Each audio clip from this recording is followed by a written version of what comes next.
Welcome, everyone. We'll get started once everyone has taken their seats. Just kidding, buddy. I'm Councilmember Colin Nash. Mayor will not be joining us today. She's out of town. Will the clerk please call the roll? Corliss. Here. Halliburton. Here. Rouse. Here. Nash. Here. Stead. Here. Willits. Here. All present. All righty. First thing up today, we got Brian who's going to present the internal audit 2025 work plan. Brian, welcome. We'll let you get your sheet pulled up here. Take it away, buddy. Thank you, Mr. Mayor, council members. I appreciate the opportunity to present to you today. I also want to thank you for your feedback and support over this fiscal year. As required by the city code annually, we prepare a proposed work plan for the Office of Internal Audit to present to City Council for discussion and approval. This led to the following proposed projects that were taken to Audit Committee on August 27th for discussion and review.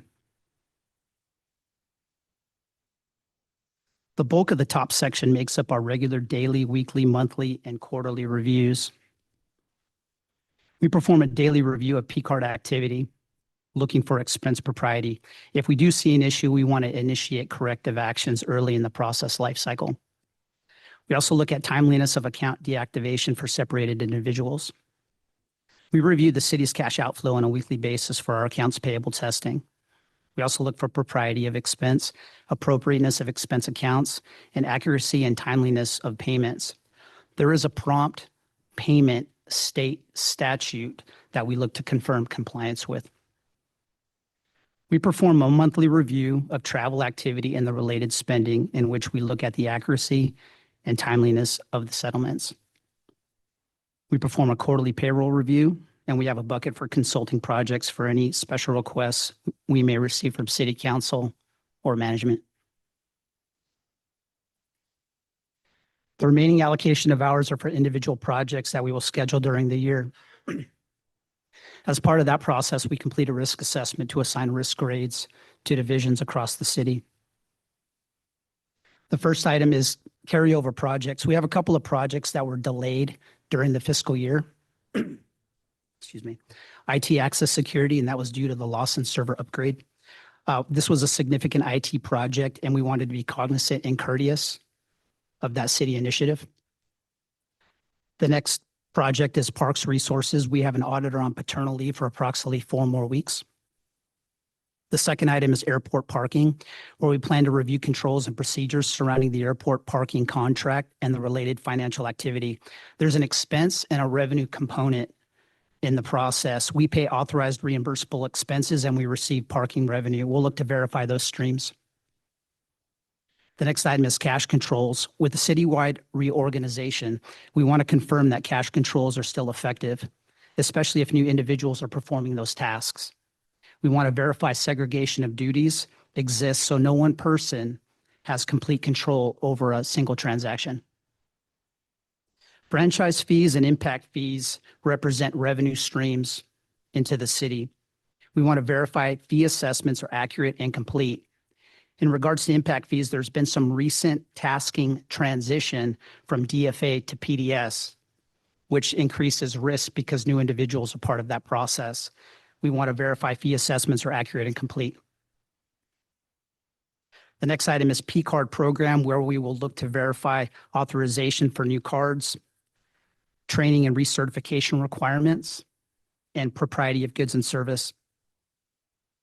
And purchasing compliance, where we will review purchasing contracts, sole source declarations, and surplus property disposals. We believe we have a good mix of revenue and expense projects for this upcoming fiscal year. I'm happy to stand for any questions, and I'm requesting approval of the fiscal year 25 audit work plan. Brian, would you do us the favor of explaining to council your role, who's at your department, who has oversight of audits, so we can better understand? It's a little different than other departments at the city. So if you could edify council with that explanation, I'd appreciate it. Mr. Mayor, thank you. I'm the Director of Internal Audit. Our responsibility is to verify finances that we report to the citizens of Boise. We report directly to city council, and that's the best reporting relationship so that we can be independent of the city organizational chart. We have regular meetings with audit committee, and we have this process here where we have an audit work plan. We do post our audits online. They are discoverable for the city, and they're also discoverable for other municipalities that are interested in maybe performing a similar type of audit. They will do some outreach and understand a little bit more of the process that we went through with our projects. And how We many, we have 3 auditors total, myself, and we have a senior auditor and an internal auditor staff who's Thanks. currently on paternal leave. thanks, Brian. Mr. Mayor, I move approval of the internal audit 2025 work plan. Second.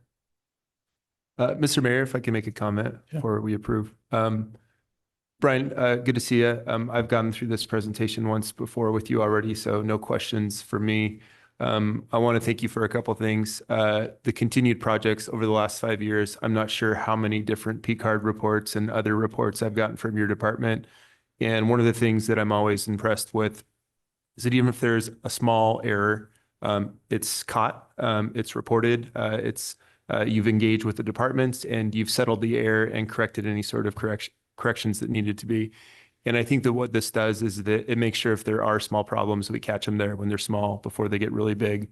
And because of that hard work, we haven't really seen any big problems. And, you know, in past administrations, there certainly have been some issues. And I think part of that is due to all of the hard work that your team does. The proposed projects, they all make a lot of sense. I'm really glad that you have the airport parking. That's been such a big thing and a new thing. And so it makes sense to have that on there right now, as well as the franchise fees with some of the changes that we have there as well. So again, thanks for putting this forward, and I look forward to seeing what the outcomes are. Mr. Mayor, Councilmember Halliburton, thank you for the comments. All right, council, any more comments? All right, clerk, will you please call the roll? Corliss, Yes. Halliburton, Yes. Morales, Yes. Nash, Yes. Stead, Yes. Willetts. Yes. All in favor, motion carries. All right, thank you, Brian. We appreciate it. Next up, we have a presentation on the Lander Street Water Renewal Facility. Josh Baker from Public Works is going to present to us. Take it away, Josh. Mr. Mayor, council members, thank you for giving us the opportunity here in Public Works to present a update on Lander Street and also talk to what's coming soon this evening on consent for GMP number 3. A real quick background on Lander. I'm not sure if all of you are aware of the history of Lander, but it is a really neat story. So in 1948, it was commissioned by the League of Women Voters. It was brought online in 1950. That makes it predate the Clean Water Act by 20 plus years, which is pretty cool. And it shows the commitment to the citizen or from the citizens of Boise to their river and how much they value that. And, you know, that's continued for decades now. The other thing to note is in that picture to the right-hand side there, that is a picture shortly after the facility was brought online. And a lot of that tankage is still being used for its intended purpose right now. So it certainly has served the citizens of Boise and the ratepayers for a very long time, and done very well. We're in the middle of a 3-phase upgrade to the Lander Street Water Renewal Facility. And so I'm going to walk you through the phases real quick. Everything in green is items that were completed as a part of phase 1. They were completed in 2022. And so we brought online a new headworks and a new UV disinfection facility, and that kind of bookends the plant. So that's our first line of defense and also our last line of defense before it gets to the river. What we're focusing on today is part of the phase 2 work that is going on. So the best way that I can explain this is it's basically the middle liquid stream part of the plant. So this is where we manage a lot of our hydraulics. It's where we do different nutrient removals for items like phosphorus and ammonia, and monitor our solids, or getting our solids out of the water stream. And then there is a future phase 3 project that's on the horizon, probably within the 10-year window, that we'll have more information on later. But that is out there a ways. So today, specifically, what we want to talk to you about is want to give you a more in-depth background on guaranteed maximum price number 3 and let you know that it's also on consent tonight for your approval. A real quick, just a background on what a GMP is. So with the Lander Street project, we are using an alternative delivery method for the contractor. So we select them based on qualifications early. It's very beneficial to the city because it brings them on as a partner early on. It allows them to weigh in on the design. They help us with schedule. They help us with budget early on. And then when we release certain work packages based on the schedule, they produce a guaranteed maximum price. And what they do is they go to our local subcontracting community, they get competitive bids, and they assemble that guaranteed maximum price based on that competitive bidding environment. Even though the city doesn't control the bidding, the contractor does. We are present at the bidding and we have a purchasing representative at all of those bid openings. And so that's kind of what a GMP3 is, or that's what a GMP is. Every single time that we go through this and authorize new work, that comes before you for approval as essentially it's a contract amendment, but it basically builds up to the full scope of what the project and what we anticipate. So I want to talk to you a little bit about the scope of GMP3 here. And the utility has identified 4 main drivers for all of the projects that water renewal does. So on the left-hand side, you can see driver is condition. And so we conduct asset assessments of all of the assets within our system, everything from a pump all the way up to pipes in the ground, to our large tankage, our admin facilities, our shop facilities. We do condition assessments on those. And once we find one that is either nearing the end of its useful life or showing such signs of wear and tear that we need to replace it, it goes into the condition driver bucket, and then we initiate a project. There's capacity driven. So every 2 years, the Public Works goes through a planning process where we look at flows and loads and we try to project what the next 10 to 50 years looks like for the city of Boise's water renewal system. And in that, we say, okay, here's where we need certain capacity, either at Lander or at West Boise, or if we are adding a new facility like our new advanced water treatment facility that we're working on right now. So we'll look at those capacity drivers, and then we look at our regulatory drivers. So these are things coming primarily out of IDEQ, sometimes IDWR, and different federal agencies if we have permits with them. And then last but not least, the community expectations. So as a part of our utility plan, we do go out and solicit a lot of public feedback for what we do and where we're prioritizing these different things. We put those into our community expectations. And you know, one of the big ones certainly for Lander is maintaining the health of the Boise River. This does discharge directly into the Boise River, right near Veterans Memorial, and the river is where we're located. And so, you know, as I go through the next part, I'll point these out, but these are developed by the utility and are rolled out every few years with the utility plan. So everything in orange is what we're talking about today specifically. The light blue is a future guaranteed maximum price that will come out. So in this current GMP, the main scope items, the first of the primary clarifiers. This is where we settle out some of the larger solids. It's kind of like the first step in the treatment process from, you know, after we screen it to get the trash out. This is really the first water processing step. Solids from the bottom of those clarifiers are eventually taken out after they're treated. They're taken to the 20-mile south biosolids application site where they're land applied out there. The water then continues on. It goes into our aeration basin where we do biological nutrient removal. So we remove ammonia and phosphorus in that aeration basin using our biology. Then it goes into our secondary system. And so the next orange item there is the secondary clarifier. We're adding a new secondary clarifier that's driven a lot by capacity and regulatory drivers. And then I should have said this too, the primary clarifiers are mostly condition.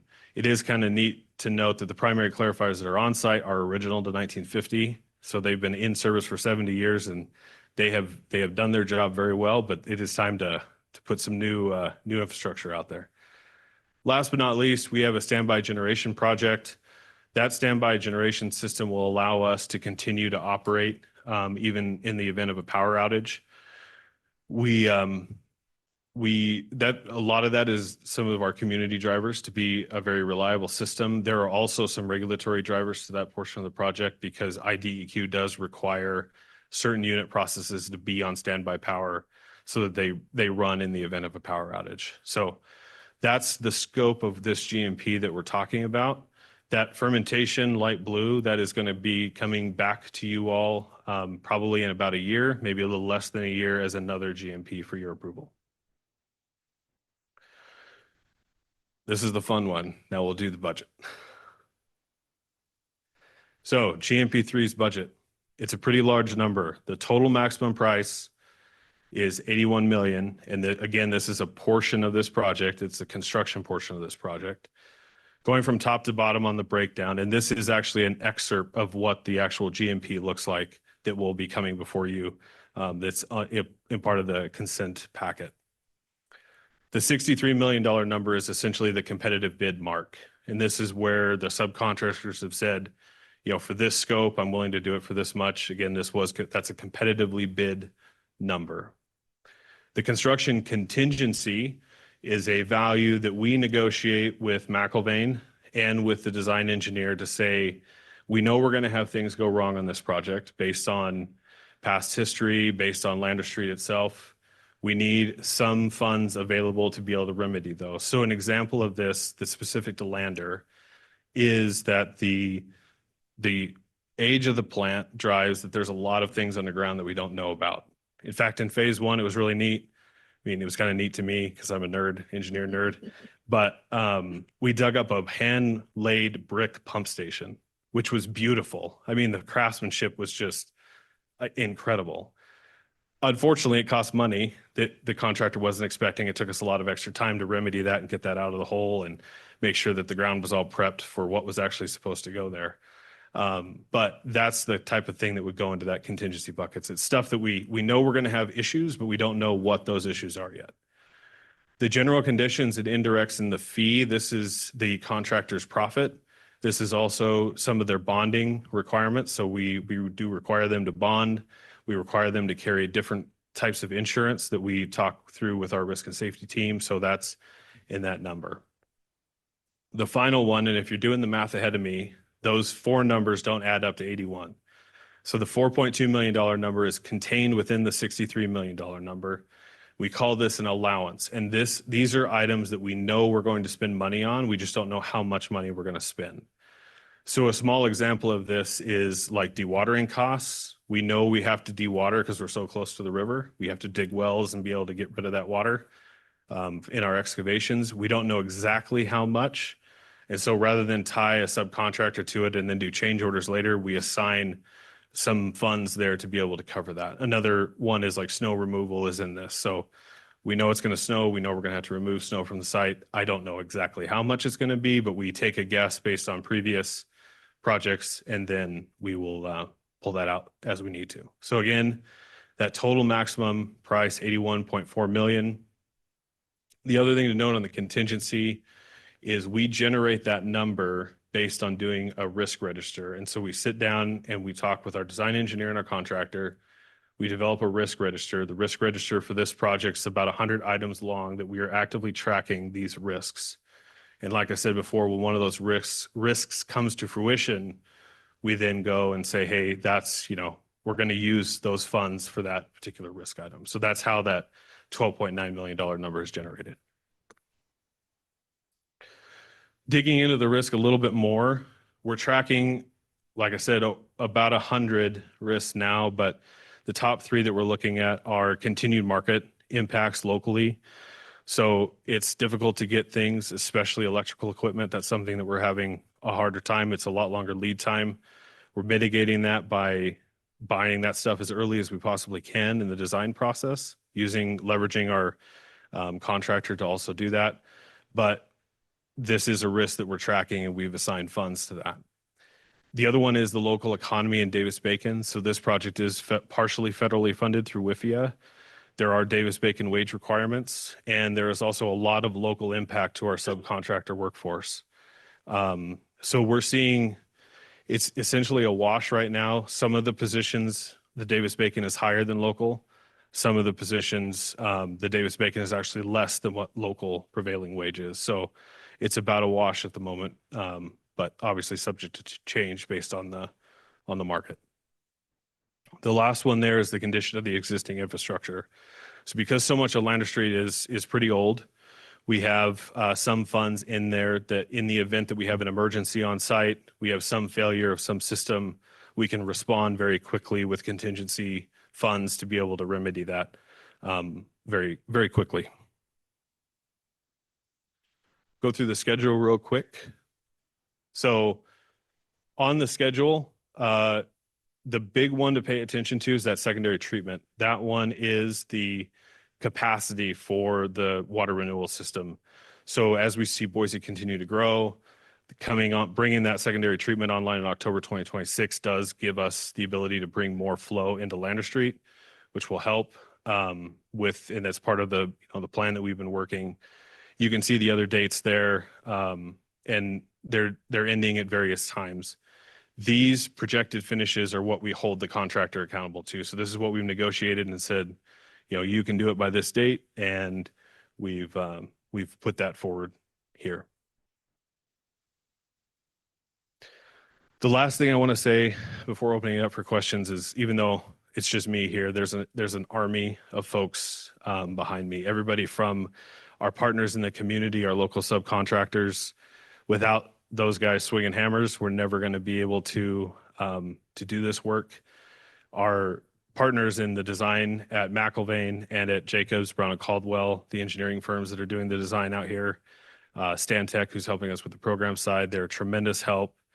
The other folks at our own city, so even Brian, who presented earlier, was very helpful early on in the project when we were working on some financial stuff to make sure our books were clean.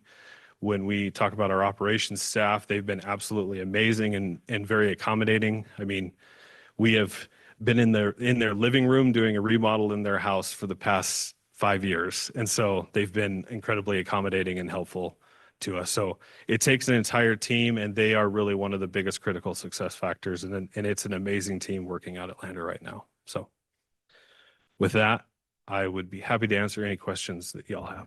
Mr. Mayor. I just wanted to mainly make a comment. I really appreciate all the work here and you laying it out in a comprehensive manner that's easy for us to understand.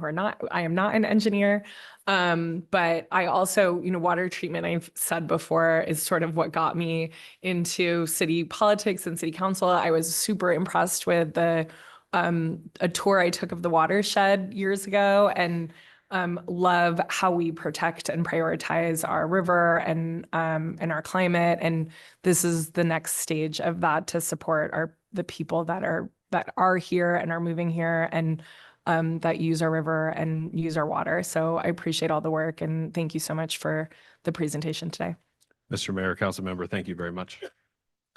Josh, is there anything I could stop flushing that would bring that $80 million price tag down a little bit? Paper It depends on towels, what you're flushing, sir. whole rolls of paper towels. Should I tell the kids to stop doing that? Yeah, yes. Hot Wheels. Mr. Corley. Mr. Mayor. Mr. Baker, thank you very much for the presentation today. I find it's really helpful, and you did break it down in a comprehensive manner that we can understand where these large dollars are going towards and how they're broken down. I wanted to compliment you and the team that does stand behind you on putting so much effort into managing risk. Big projects like this always come with an exorbitant amount of risk that also need to have funding behind them for when they do happen, because something will happen. I did have one question in regards to the primary clarifiers that are so old. Is it a complete removal of the clarifiers and new clarifiers coming in, or is it some sort of upgrade, or how does that work? Mr. Mayor, council member, if I could, I'll go back to that overview, and so those smaller rectangles that are between the third primary and that big secondary, those are the original ones. They are original 1950. And the way that we're going to do it is the two circles that are farthest to the right on the screen, we're going to build those two first. And we've cleared out enough room to be able to do that. And we will build those two. We will bring them online. We will then demo the old ones and then bring that third one online once because you can see it's kind of overlapping right there. Right. We won't be able to bring that one online until those older ones are demoed. So we have quite a bit of a sequence laid out, and this is one place where the CMGC really helps us, because having them in the design means that they can inform the design to say, if you gave us this box, we can save you $500,000 in bypass pumping. And so a $50,000 box is a lot cheaper than $500,000 in bypass pumping. And so that working with them to do that. The other thing I would like to say is that we did look at retrofitting this existing. So part of Public Works process, we have a big culture of business case evaluations now. And so whenever we go into a project like this, we look and we say, what's the best financial outcome for the ratepayers? And so we looked at, could we remedy those existing primary clarifiers or not? And with the cost to be able to do that, it was actually cheaper and better for our ratepayers to just build new ones. Build the new ones. Great. Well, I appreciate that explanation. I wasn't quite sure how, if something was going to come offline, what was going to come online. And I'm kind of a procurement nerd myself. Yeah. And so I really love to hear about this process that you guys are using for this. And it seems to be absolutely fitting and funding enough dollars again within that contingency. So thank you for you and your team and the hard work. Appreciate Thank it. you. Councilmember Halliburton? Yeah, Mr. Mayor, thank you. So question, there's some stuff on there that lasted 75 years. Do we know some of the shelf life on some of the construction we're doing now? Do we expect it to last like it did in the good old days? I am Mr. Mayor, Councilmember Halliburton. I am constantly surprised at how good the infrastructure that was built back in that day is. I think what we expect right now is about a 50-year lifespan on most of the concrete structures we build. One change is that, as wastewater characteristics change, there's a different value of there's a different amount of the degradation that happens. And so we see that. The other thing too is that back in the good old days, the concrete just seems to be a lot stronger than it was or it is now. And I think it's a good and a bad thing, because there's a lot of good additives that go into the more modern concrete now. It's definitely more waterproof than the old stuff. And there's different things, workability, construction stuff that's better. If we can do a good job with our maintenance, we may be able to extend that life beyond the 50-year. And I think that's another thing to say, is that our operations staff have kept this online a lot longer than traditional engineers would say, yeah, you need to replace it after 50. So I know, kudos to our operations staff for really doing a great job on the maintenance. Yeah, Mr. Mayor, I would relay that kudos of keeping everything going as long as they did and making sure that we still have a system that has worked as long as it has. I appreciate you bringing up the history at the beginning. It's really fun to think about how some of this stuff got started. And I sort of get a sense when I talk to other folks, McIlvain and some of the other great players, that we really appreciate them being part of the team, but they really appreciate being on this job as well, because I think that they see the historic significance of coming in at this time, building a project that's going to last 50 years, help the city grow into another phase, and really be a historic project for the city of Boise, and all the planning and prep that's gone into it with water renewal and everything else. So thank you for all the hard work, and please relay to everyone else on the team, thanks for the hard and I'd say historic work. Will do. Josh, I got a couple more questions. If you need to phone a friend with Steve over there, that's fine. Yeah. I'd like a better understanding about how we pay for this, both in the short term and the long term. So understood, we did a bond. I'm sure much of that is coming from there, how we pay that bond, and how service fees that we're charging both folks that are on sewer and maybe in a different sewer district, how that all kind of plays together. So, Mr. Mayor, I'm definitely going to phone a friend on this one. okay. Mr. Mayor, thanks for the question. And my voice is fading. I was at a conference for the last couple of days. So how we pay for it is, in this case, the Lander Street program is going to be using the WIFIA funding. So that's going to be debt funded. The loans that we're taking out via WIFIA or any other commercial bonds are typically 30-year notes. And so basically it's kind of like a mortgage. We take a bunch of money out, we pay the capital expenditure to the contractor for the construction. And then we're paying on that note for 30 years on the interest. Regarding how it works with the sewer districts. So It's similar in that the sewer districts are paying on their O&M fees, their monthly fees that they pay. A portion of it goes to the treatment side, a portion of it goes to the collection side. Thank you. Thank you. Boise City Council at your service. Thank you, Councilmember. So the sewer district's paying basically just like the other customers, except for the collection side, because the sewer district basically exists as a collection system that they collect and then send to us for treatment. So, and over the years, as they've been paying into the system, they have connection fees there that they send over to us. It's a similar financial setup, but for the collection side of the house. And so that's generally how we pay for the upgrades. That helps answer the questions. Thank you. All right. Thank you, Josh, for the presentation. I think we're good. Yeah. Thank you so much. Thank you very much. Next we have Zoo Boise, Gene Peacock.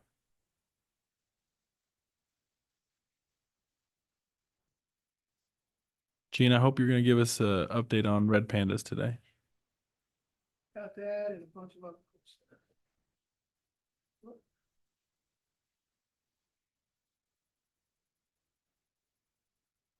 And I should know, I think I just got a press release just a few minutes ago saying that the mayor is currently in Gorongosa right now, She with is. whom we have a relationship. I think she left a few days ago and they'll be there for a few weeks. It's a great place.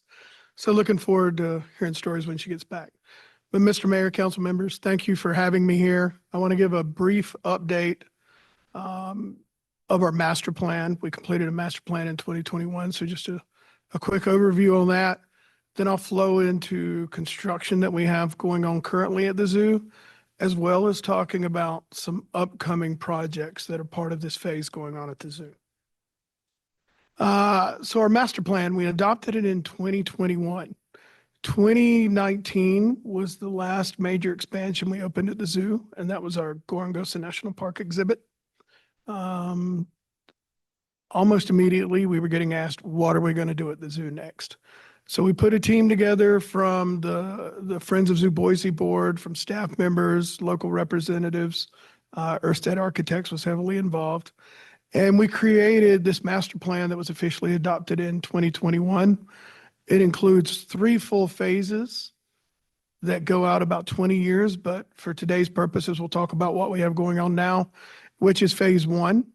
Currently, we have construction of phase 1A, which is a new red panda complex, a new gift shop, a new education center, and we're going to completely renovate our small animal kingdom facilities at the zoo.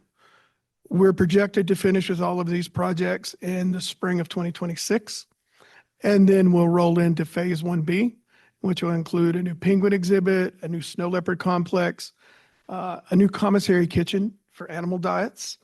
And we'll start that to design sometime in late 2025 with construction to follow.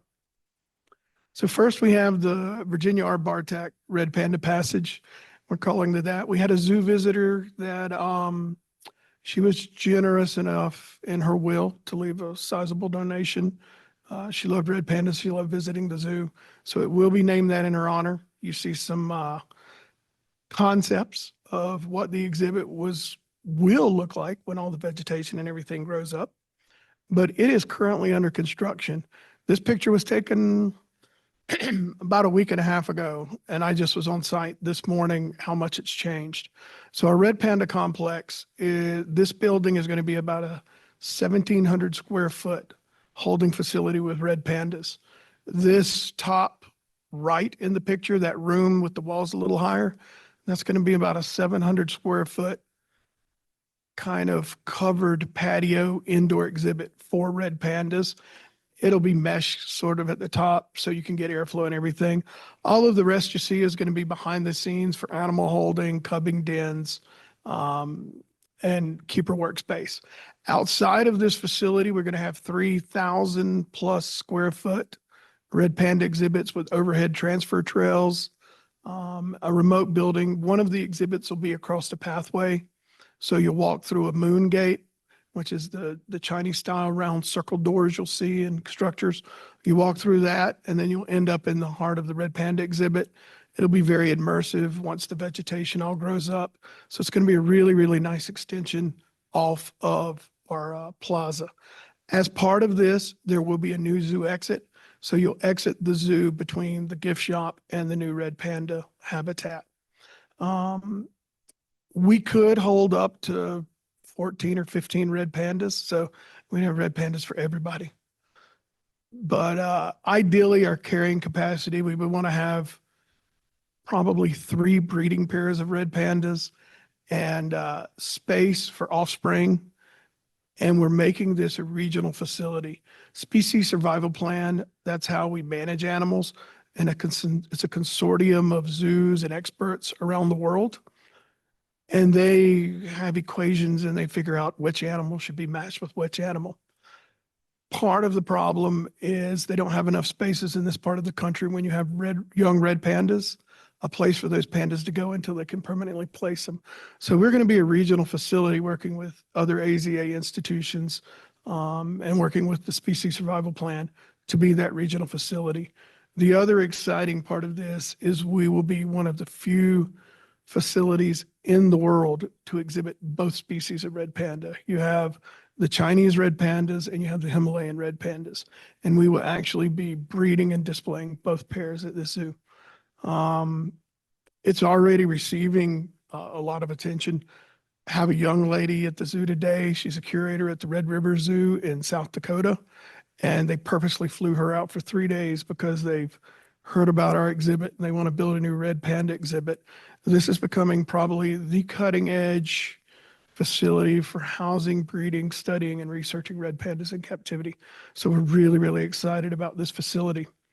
Another part of this part of phase 1A is a new gift shop.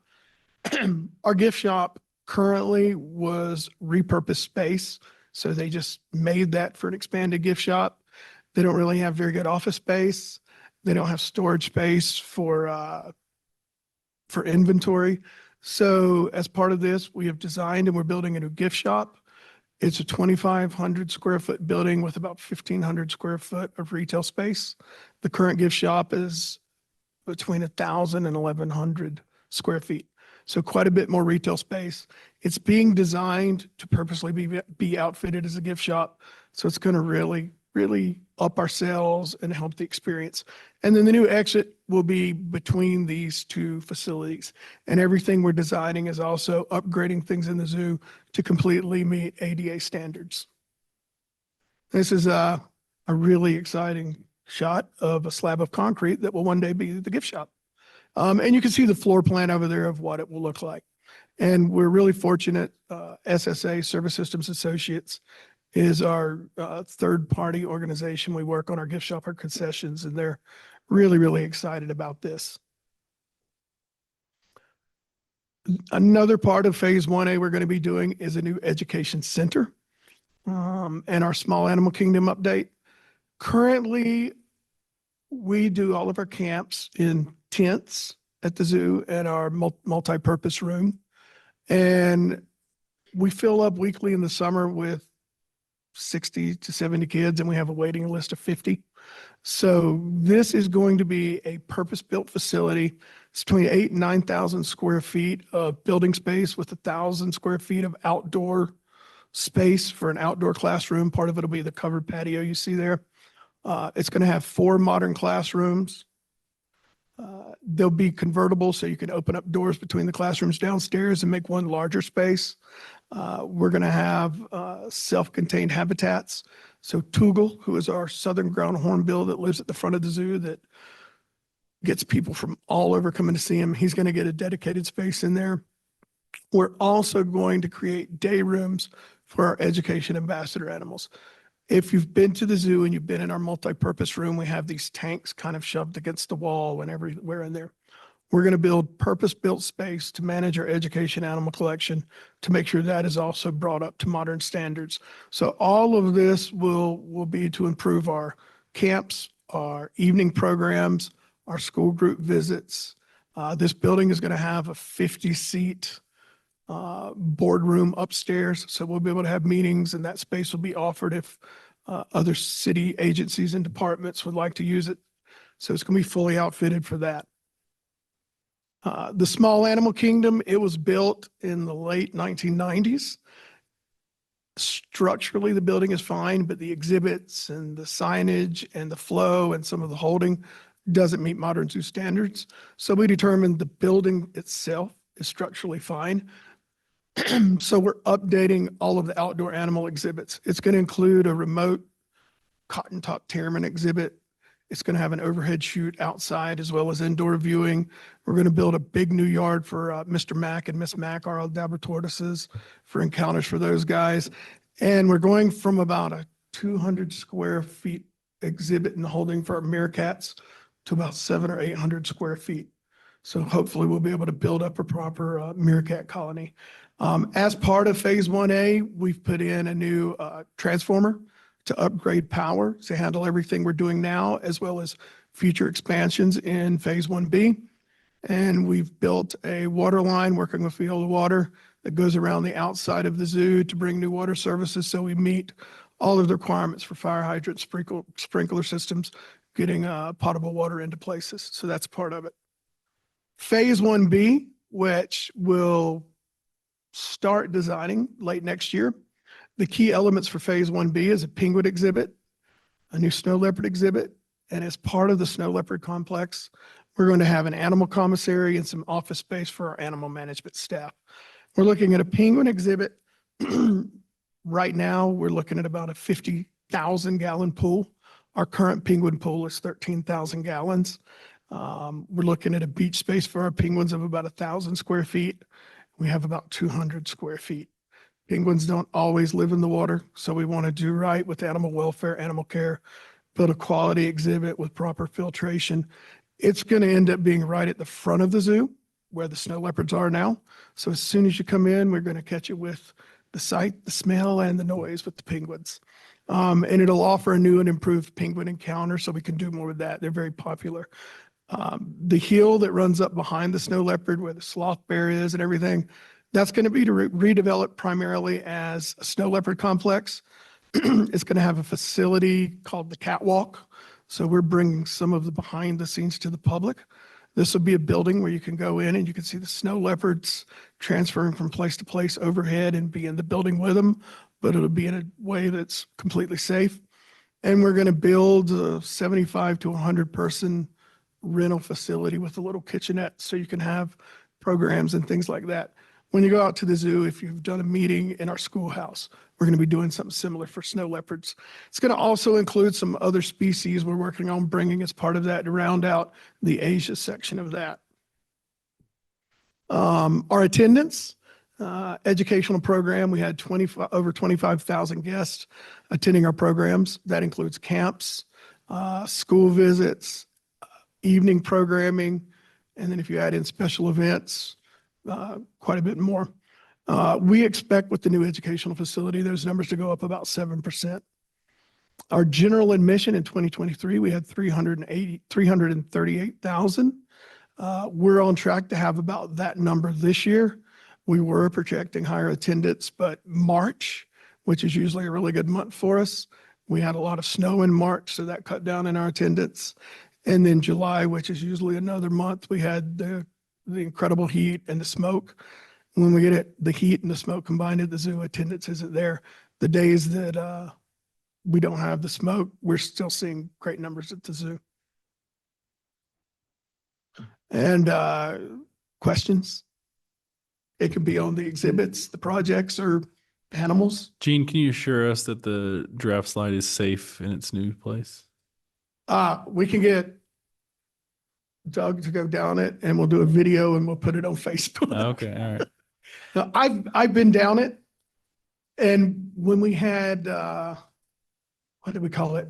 Roars and Pours. It was a 21 up night. It was very, very successful. It's worth it to just come watch the people at the event on the giraffe slide. It's safe. We've added in instead of the mulch, it's got the rubber playground matting and everything, and it continues to be a really popular place. Great. And the giraffe slide is near the giraffes now. What are your plans for big cats other than the snow leopard, which you mentioned under the plan, like tigers, lions, that kind of thing? So thank you, Mr. Mayor. Our line exhibit does very well with zoo standards for size and everything, so we're okay with that. The snow leopard right now is the one that was identified as the most immediate need, so that's why we're addressing it in these plans. In phase 2, which comes after this, we actually do have it in there to do an expansion on the tiger exhibit. So we can make it bigger, we can improve the visitor experience when they see the tigers, and possibly expand on our holding. So if we wanted to get into it, we might could breed tigers. And then Don't tell him, if my general curator's watching this, he will not let me forget that.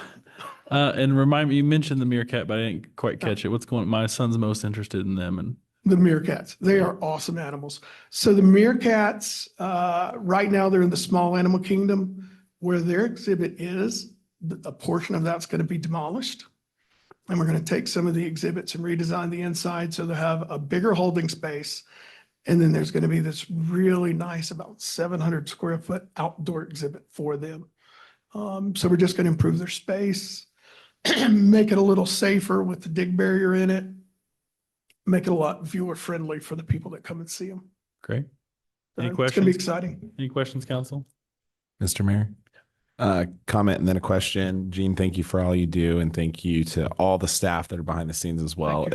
It's very evident how important every role is when you volunteer for your kids' education trip there, and you see bus after bus rolling up and class after class of littles walking up. So thank you for all you do. Thank you. Curious if you could speak on any growth you're seeing in attendance or visitation from maybe regional growth or tourism. Those maybe that are not in, maybe live or reside in our city. Thank you, Councilmember Morales. Yeah, when I first arrived back in 2018, the zoo was truly a Boise zoo and the schools in Boise. Coming out of COVID, and it really started when we opened up the Gorongosa exhibit, we started seeing more and more. And as we walk around the zoo and talk to people and we get memberships, we're seeing much more expansion. We have school groups coming up from Elko, Nevada, Pendleton, Oregon. We've had some as far away as Washington. We did a behind the scenes encounter from a couple up in Stanley yesterday. So what we've seen with attendance really prior to Gorongosa opening and then coming out of the COVID pandemic, I would say about 60 or 70% of our attendance was local right here in Treasure Valley. And it's grown to about 50-50. It's local and others. And we really see that with the school groups coming. They're coming from all over. Mr. Mayor, one more question too. You mentioned the smoke. Has this year been different? And, in terms of, we don't want to be outside. Have you noticed anything that you've had to do differently with animal care? So thank you for the question, Councilmember Morales. It's always when you're managing an outdoor attraction, you've always got challenges, whether it's smoke, whether it's heat, whether it's rain or snow. So most of those we plan and we adapt, and we get smoke most summers. But what we found out this June tracking it is in 2023, I think we had 7 or 8 days that was over 100 degrees, and maybe a couple of weeks the smoke impacted us. In July alone, I think it was 23 days, the combination of those. And so we really, really see the impact. What we do, and the city put a really great plan together when we hit the different levels of smoke and how hazardous it is. So we adapted that for our camps. We adapted it for our visitors. We adapted it for our staff.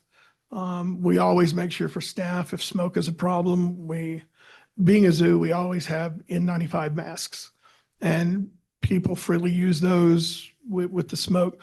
For the heat, one of the things we've done is we put misting tents up around the zoo, and they're quite popular. So for the animals themselves, as we've designed our new exhibits, the exhibits are designed to give the animals a choice of being outside on exhibit, inside on exhibit, or off exhibit. And so when it gets really smoky, the animals do come and stay inside more. If it's animals like some of our primates, we just leave them in the indoor exhibits when it's really bad. Mr. Mayor, Councilmember Willetts. I'll just echo, thank you so much for all that Thank you you. do. And I know my kids loved the zoo camps. That was a Mhm. big hit. And it's an important part of our community. Talk to me a little bit about, I think Doug calls them the exceedingly cute red pandas, something like that. Yeah. That's quite a gift that someone would give us to help expand that. Can you talk a little bit about the cost of, or the amount of the gift, and then also what that's enabled us to do in terms of how much the actual facility is costing? Okay. Thank you. So for phase 1A, the total cost is going to be around $10.9 million. The Friends of Zoo Boise are raising the full amount for phase 1A. And we're sitting at about 9.9 million that they've raised. That price includes education, which we decided we needed to add into it. The Panda facility itself is about $1.5 million. And my colleagues that run zoos everywhere, they're like, you're really doing it. I got called crazy. We're nuts for doing it. But then when we explain to them, our climate does really well for red pandas. We have the staff, and we don't have the space to have elephants or rhinos. Red pandas are an animal that people love here, and we're investing in species that do well here. So that's how we ended up with the design. And when we walked in the building, like, wow, 1,700 square feet looks different than on paper. It's a great building. It's going to be awesome. The Miss Bartek who gave it, I think she gave us like $1,016,000 or something like that. So we were really honored for that. Then we've been lucky with local agencies. A lot of donors, a lot of zoo backers have funded that. When we go into stage 2, we're looking about at our penguin facility, probably looking about $6 to $7 million for design, fees, surveying, permitting, and construction for that. And then the snow leopard complex, you're looking at probably another 7 million, maybe 7 to 8, depending on the price when we get there. But thank you for that question, Councilmember Willetts.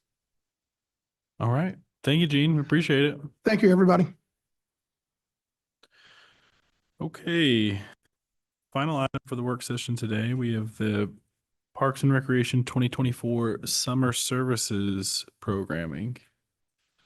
Hello, my name is Roseanne. Roseanne Brown. I am the Superintendent of Recreation, and I just appreciate you guys letting me come and talk to you about, actually brag about the Recreation Division. So, Mr. Mayor and council members, we're going to start out with our registration.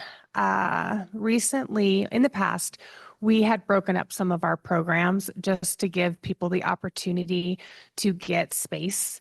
And this year we did all of our programs on the same day, which we were a little nervous about, but it was a tremendous success. As you can see, within the first hour, we had a ton of total enrollments and we brought in a lot of money. And in a lot of our programs, like our Recreation camps and our play camps, they filled up within 5 minutes. So kind of like when camping, when you're like right there at 12:01 and you have to hit the button, that's what some of these parents are doing to get into our programs.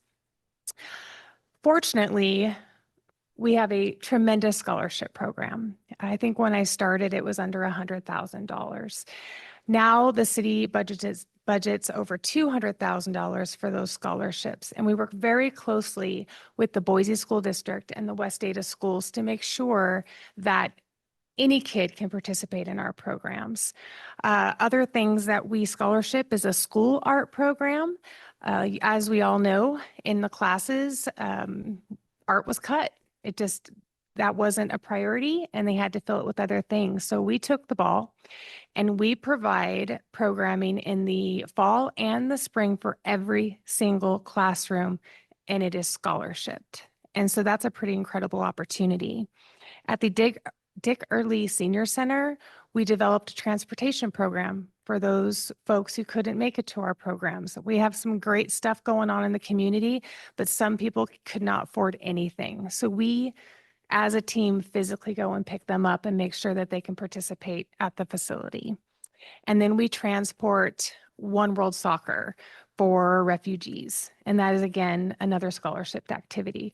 And all the rest are individuals that our school principals and our school counselors give us information so that we can do external scholarships. We do have two forms of scholarships, internal and external. Internal is when they provide financial information for us to identify what that scholarship is. But we were lucky enough to also have an external scholarship, the Kristen Armstrong External Scholarship. And a counselor or a principal could just say, you know what, this person's in need. They don't have to give us financial information, and we're able to scholarship that activity. So that's been pretty amazing. I go back to Doug every single year and say, we need more money. So I wasn't able to scholarship everyone, even with $200,000. And so when I hear all these other numbers, like 81 million, I kind of go, okay, we'll talk maybe about a little bit more for the scholarships.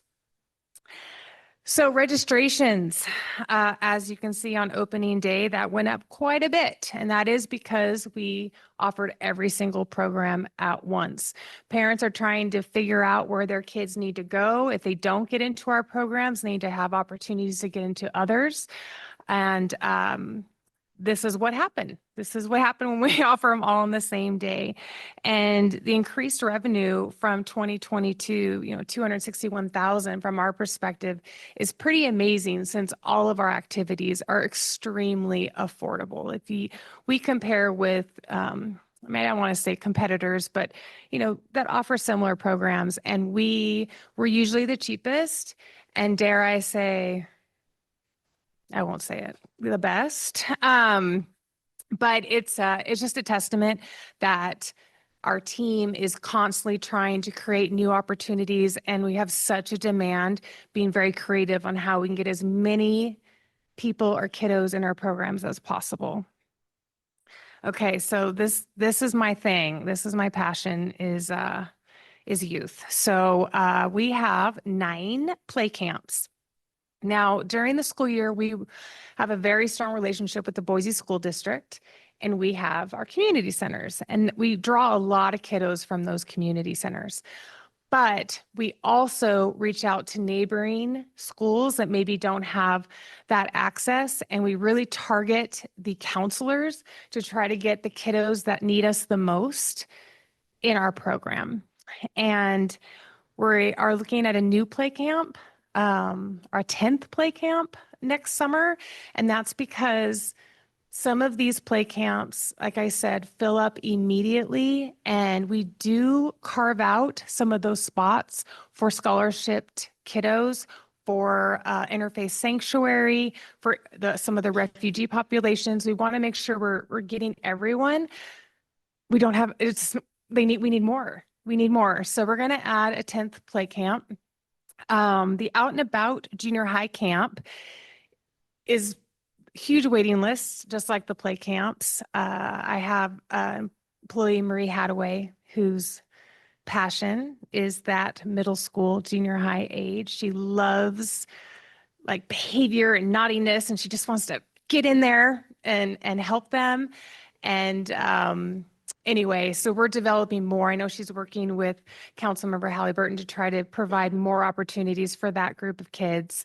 And so anyway, she's working really hard on that. Our Recum camps are themed camps for the week. So they're just week long that you sign up for. And we just go into the community and do bunches of things that are super fun. Now, of course, we go to our Idaho Ice World and all of our own stuff, but we also explore other things in the community, and they're extremely popular. They always fill up very, very quickly. And then Mountain Discovery Camp is our partnership with Bogus Basin, and they get to go up and have fun with those types of things. So those are my youth camps.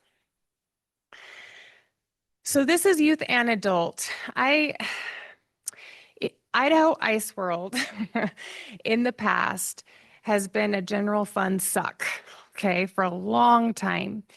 And we made a couple changes, and now our revenue is $2 million.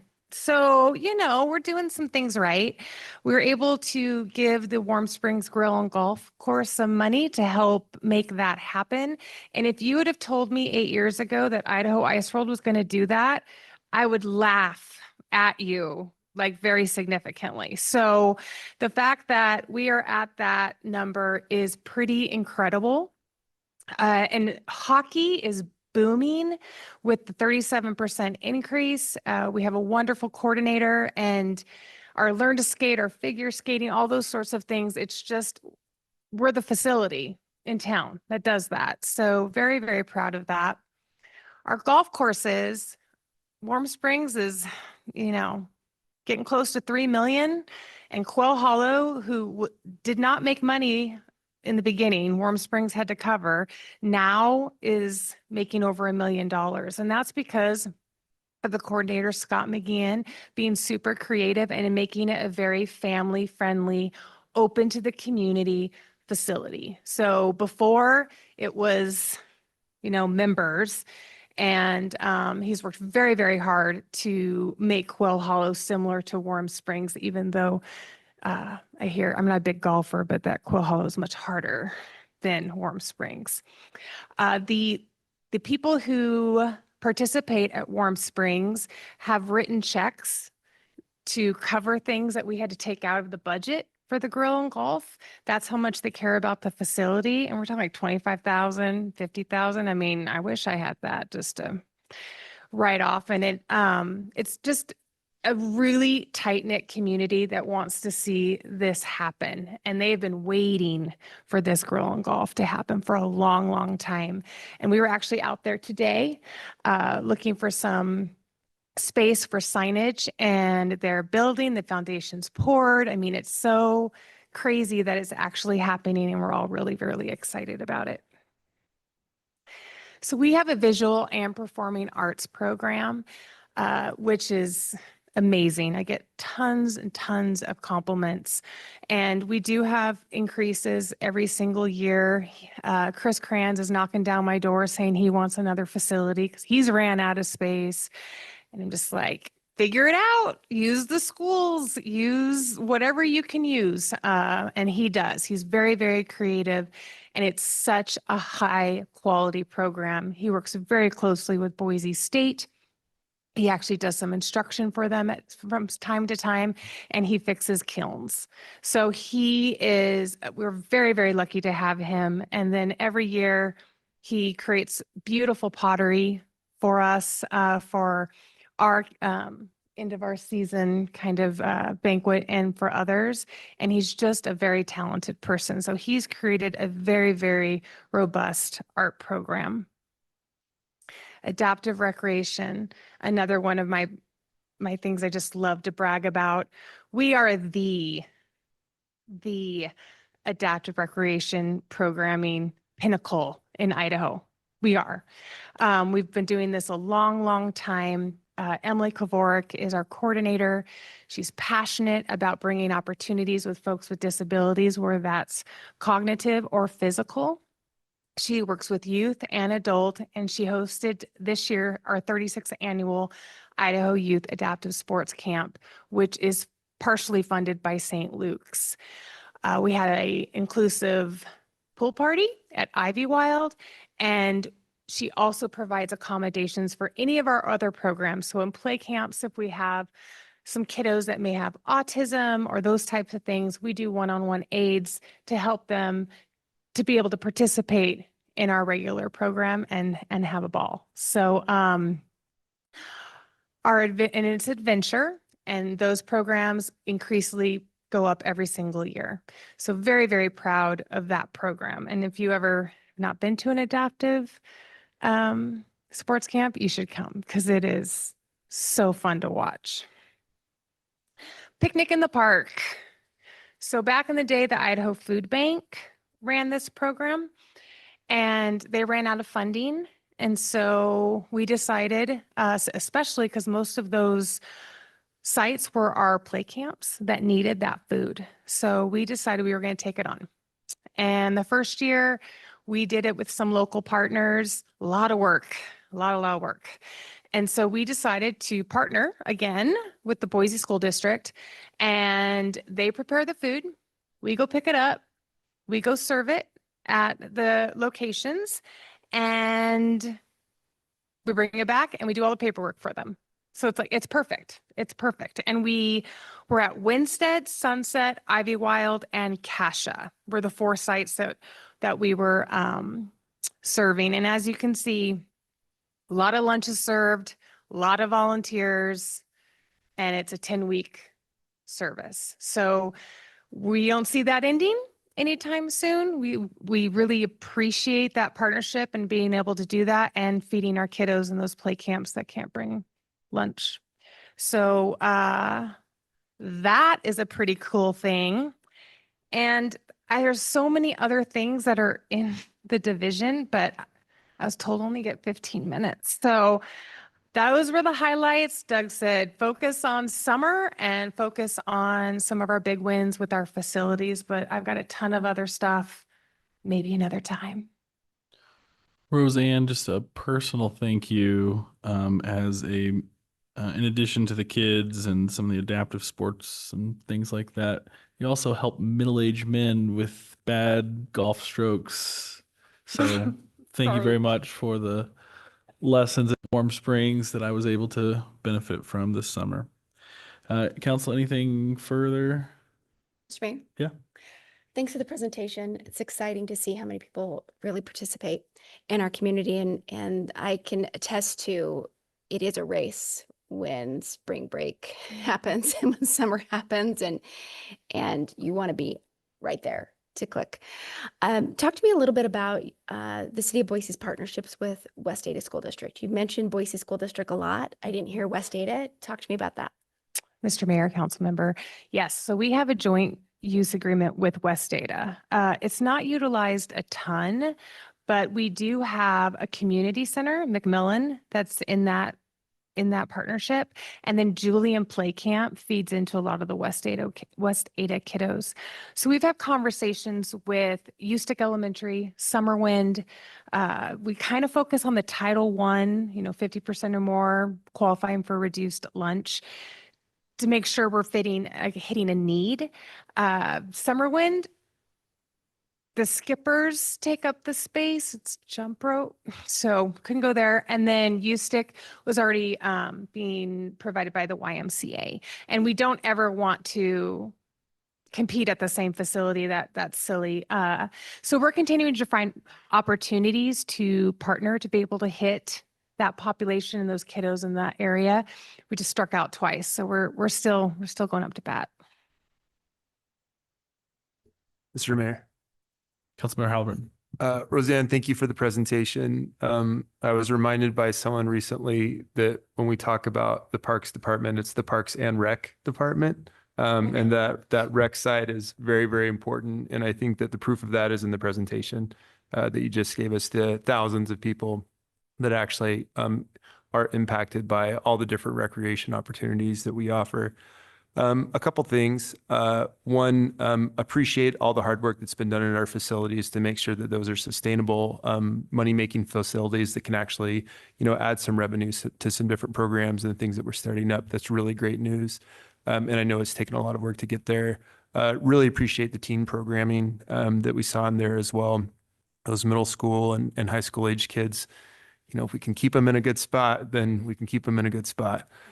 So anything that we can do to continue to offer those programs and services. And I guess one thing I would just ask as a request is that if we're starting to look at some of our programs and seeing that we're not offering enough when it comes to scholarships, that would be something that would be nice for council to know, that if we're maxing that out year after year after year, what we might need to do to evaluate what numbers we actually think we might need to be looking at. So I would encourage any sort of input that you would have there to bring that to council, or to make sure that we're involved and aware of those conversations. Mr. Mayor, council member, absolutely. $1 million. Just kidding. Just maybe $50,000 more. I have to look at Doug. Mr. Mayor, I just so appreciate all the work that goes into this and the obvious passion and the enthusiasm around these programs. I'm right in that age group where pretty much everybody I know was waiting by their computer for a week prior to that registration morning, April 1st, I think at 7 a.m. It was a really important day. I'm thrilled to hear that we're able to add a play camp. I know that there's obviously huge capacity for from the public for all of those, for more camps. I know that we're limited on facilities and staff and resources and things like that, but really appreciate the effort to continue to look for ways to expand the programs and bring more people into the opportunities that we have, because I'm really proud of the work that we do in those camps, and I think it's a huge lifeline for a lot of families around town. Thank you. Mr. Mayor, Councilmember, thank you for the comments. Mr. Mayor. Councilman Morales. Thank you so much. This was an awesome presentation. I do wish it was also longer, so I'm sorry about that. I would just echo what Councilmember Halliburton said about would really like to know what that unmet need is. So what are we leaving out there that is unmet for scholarship programs? And then can you just kind of help explain, maybe just 30,000-foot view, when we are creating these programs, they have fees. Fees should just cover the cost of running the programs. Are they covering the programs completely? On average, some programs I'm sure are more expensive, some maybe they do. But is that the main bottleneck for being able to have enough spots for everyone? Or is there a list of variables that maybe prevent everyone that wants to be in a program getting into that program? Mr. Mayor, council member, that's a great question. So all of our revenue generating opportunities like Idaho Ice World, Warm Springs, that's adult youth combined, they have that expectation, and our adult sports expectation is to break even as well. When it comes to youth, very fortunate to have a lot of support from the city and the budget to make that happen. It really is facilities, staff, having enough staff, and budget to run the program, because we don't make a ton of money on our youth programs. We just don't. And like our adaptive program, she charges $3 for that's just what we do. And the same with our senior programming, or excuse me, older adult programming. It's pretty subsidized. So I think it's facilities, and it is opportunities to be a little bit more creative on how we can accommodate more kiddos. Madam Mayor, then follow up on facilities. You talked about using schools. Mm-hmm. Are there private facilities we use too? Churches, other types of facilities? Mr. Mayor, council member, no, not at this time. We do use the schools during the summer if there is the excessive heat or the smoke or whatever as an indoor facility. But at this time, we have not used churches. Sometimes at the community centers, they partner with churches. So for example, at the Whitney Community Center for our Thanksgiving feast, they partner with the church. So there's relationships, but we haven't used their facility. And then for like our adult sports, it's all Boise school facilities, because we don't have a indoor sports complex to accommodate. But never know. Could try that. Yeah, Mr. Mayor, just real briefly, I want to echo what my colleagues have said, and thank you so much for the work that you do. These are great programs I know I've used with my kids, together with them, with my teenage daughter this summer doing the pottery. It was a lot of fun. And it would be great to see those numbers of the need for that, what was unmet, and also maybe like the top classes that people were enrolling for that we couldn't fill. And maybe like these are the top 10 we most requested, and this is our constraint. Facilities and people, or just facilities. So Mr. Mayor, council member, Thank you. I wanted to clarify something. So every child that went for a scholarship got funded. What I cut was like the art program. So we found money from something else to cover that. But if an individual requested a scholarship and qualified, they were funded. So it was our programming that I cut off. They said, only going to give you 30,000 Chris Crayons. Done with that. Does that make sense?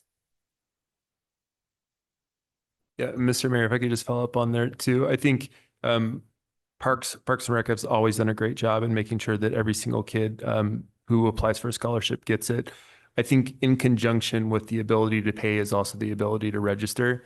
And I think that that's a little bit where my mind is that sometimes the kids who have a challenge paying also have a challenge in getting signed up, whether that's their parents or, like you said earlier, we get a counselor or a teacher who maybe at the last second gets somebody in. And so I think it's trying to figure out, is there an unmet need, and whether that's the actual funding itself or if it actually is trying to figure out the spaces for some of them. So just looking into that a little bit deeper.